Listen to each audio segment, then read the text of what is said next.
In this video, you're going to be setting up and executing your very first subscription, allowing the client to subscribe to data changes on the server. In essence, the subscription operation is similar to the query operation because its main concern is allowing your client, whether it's GraphQL Playground or a web application, to fetch the data that it needs. So with queries, we can get data we need. With subscriptions, we can also get data we need.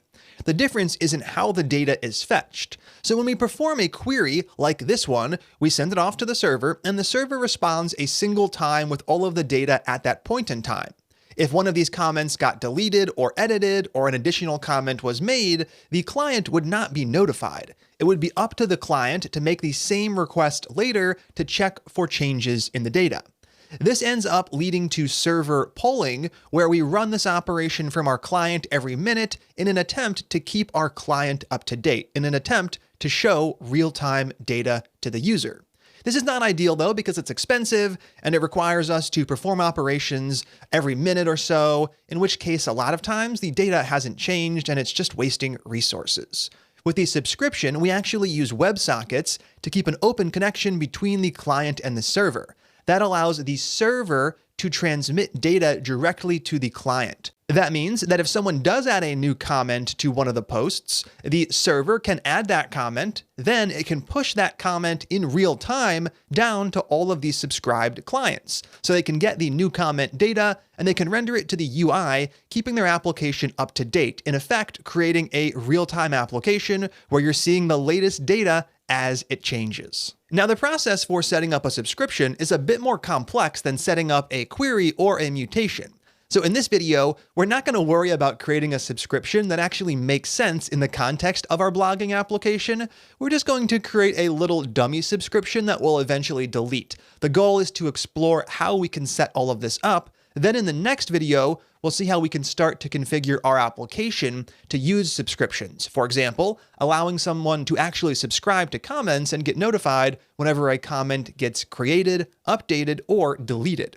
For now, though, we're going to work on creating that dummy subscription. So let's head over to our schema file. Just like we define all of our queries and all of our mutations, we also have to define all of our subscriptions in our type definition. For this little dummy example, we're going to create a subscription that just counts up from 0, something super simple. So you start off by getting 0 back, then every second you get back the next number, 1, 2, 3, and so on.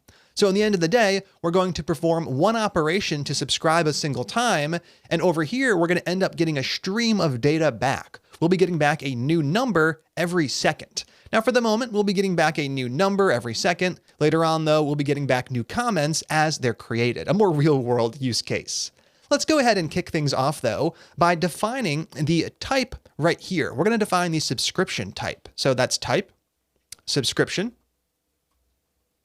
And what goes inside of here are the various subscriptions we want to support. So I might have one subscription allowing someone to subscribe to comment changes. I might have another one allowing someone to subscribe to changes in posts.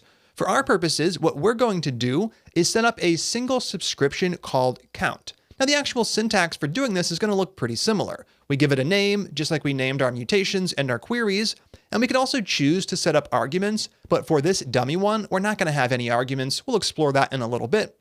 And we're going to move right on to what comes back. So when you subscribe to count, what data do you get back? And for this one, we're going to say that you get back an integer. So you're going to get back 0 first, then you'll get back 1, 2, and 3. What you get back is always going to be an int. Now, just like with queries and mutations, we have to set up a new root property on our resolver. So if you remember from our refactoring, the resolver now gets set up over here in index.js, but the actual methods live in separate files.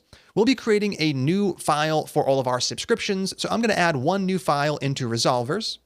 I'm going to call this subscription.js, and in here, we're going to create a subscription object. So const subscription equals an object.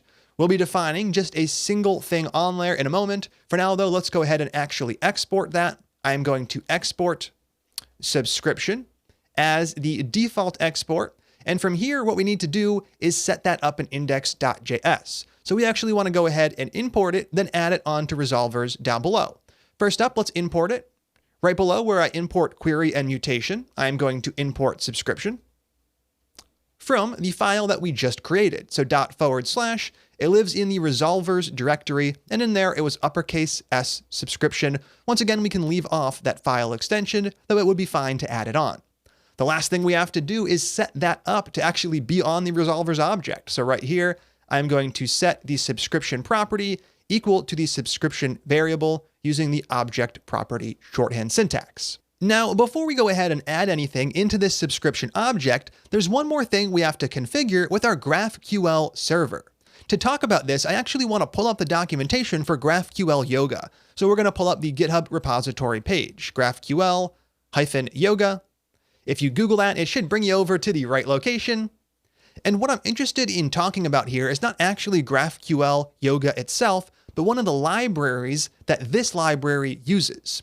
So if you remember from much earlier in the class, I mentioned that GraphQL Yoga is great because it comes pre-configured with everything you need to get started writing GraphQL code. Down below, we can see a lot of the libraries that are used behind the scenes, and we're going to have to use one called GraphQL Subscriptions to get things to work in this video. Now, in the end of the day, what GraphQL Subscriptions provides us is a simple pub sub utility. So we can use the pub, publish, and sub, subscribe features to allow us to communicate around our application. So if we scroll down a little bit, there is a little information on exactly how all of this works. In the end of the day, what we're going to do is import something. We're going to create a new pub sub instance. Then we're going to use just two methods on that to wire everything up. Now, it's not necessary to understand what's going on here. That's the whole purpose of this video. But what I do want to do is dive into actually configuring that. To do this, we're going to move over to index.js, and we're going to be grabbing something new off of GraphQL Yoga. Like GraphQL Server, it is a named export. This one is called pub sub. That is uppercase P and uppercase S. And this is the constructor function allowing us to create a new pub sub utility. So down below, what are we going to do? We're going to create one right here, const pub sub in lowercase equals a new instance of pub sub.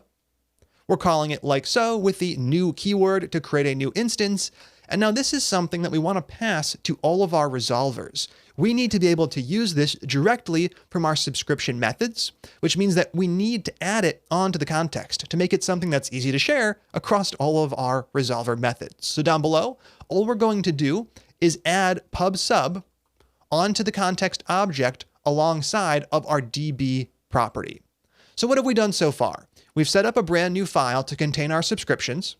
We've created a new instance of something called pub sub, but we have no idea what it does or how it works. That's okay. And we've set up pub sub to live on our context so it's accessible from all of our resolver methods.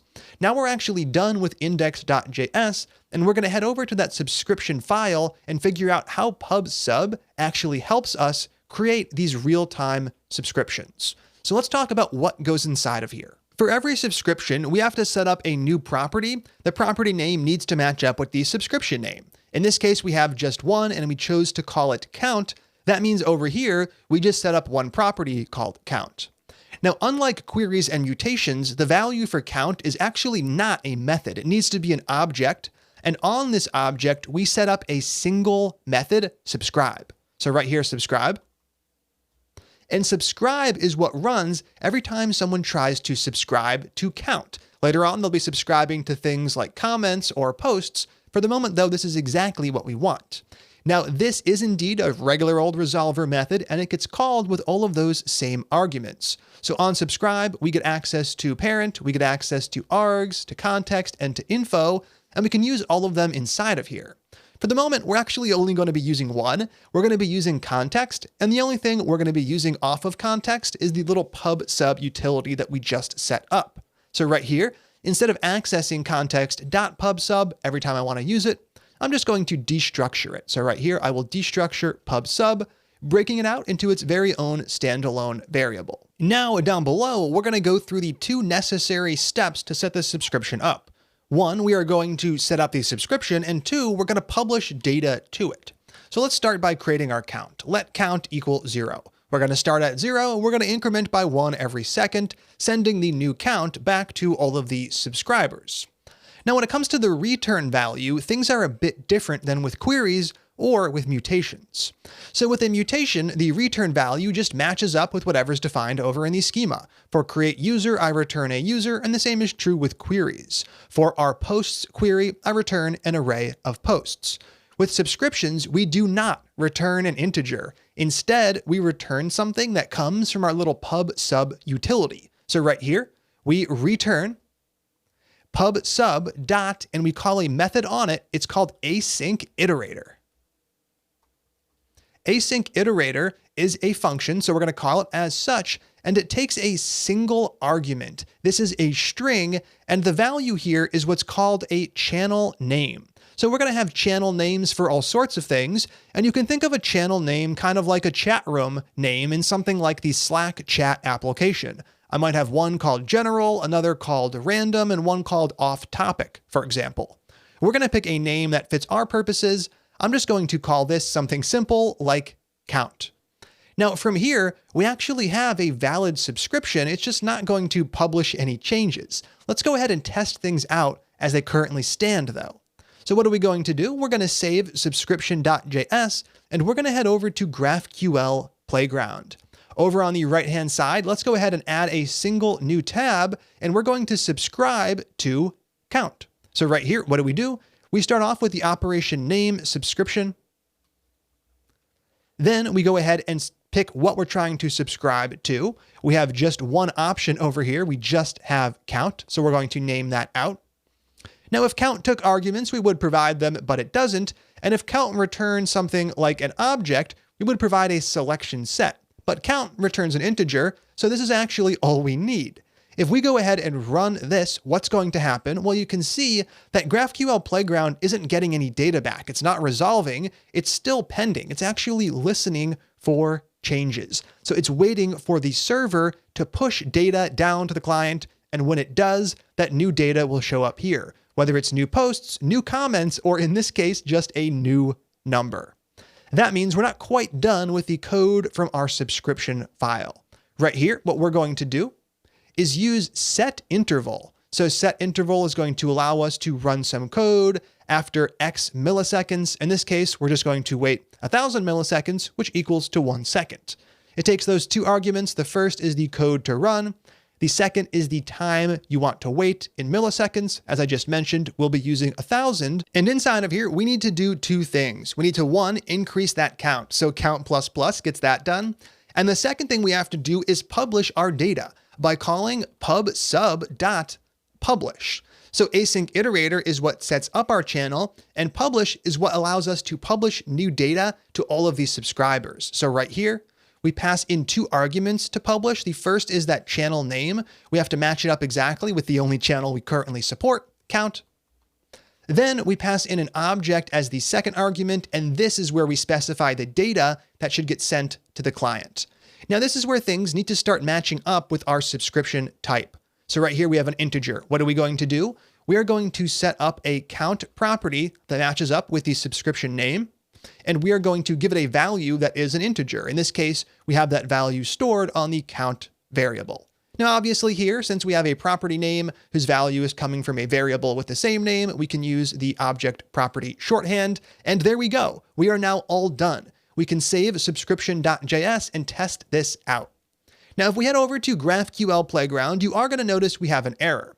That is because we saved our file, it restarted the server, and we temporarily lost our connection. This is okay and totally expected. What we're going to do is start the subscription up again, and you'll notice that after 1 second, what happens? Data starts flowing in. And here we can see that every second comes with new data. So we're already up to a count of 9. Each time the data comes from the server, what do we get? We get an object with the data property. On there, we have our count property, and the value of that is the latest count stored as an integer. So we went from 1 to 23, and this would continue on for as long as we let it. Now at this point, we have indeed set up a subscription, but it's not doing anything meaningful in terms of our blogging application. So I don't expect it to be 100% clear how all of this actually works. Later on, for example, we're not going to be publishing from inside of the resolver method where we set up the subscription. I would be publishing from something like one of our mutations. So if I was listening for new users, I would be publishing some data right here after a new user is added. So don't worry too much if you're not quite clear on how the subscription works or how this is going to be useful for our purposes. This was just a little introductory example, allowing us to get comfortable with the syntax. Throughout this section, we are going to start integrating subscriptions into our application in a meaningful way that actually serves a purpose. We'll be starting that process in the very next video, so let's go ahead and jump right in. I'm super excited to figure out how we can subscribe to comments and posts.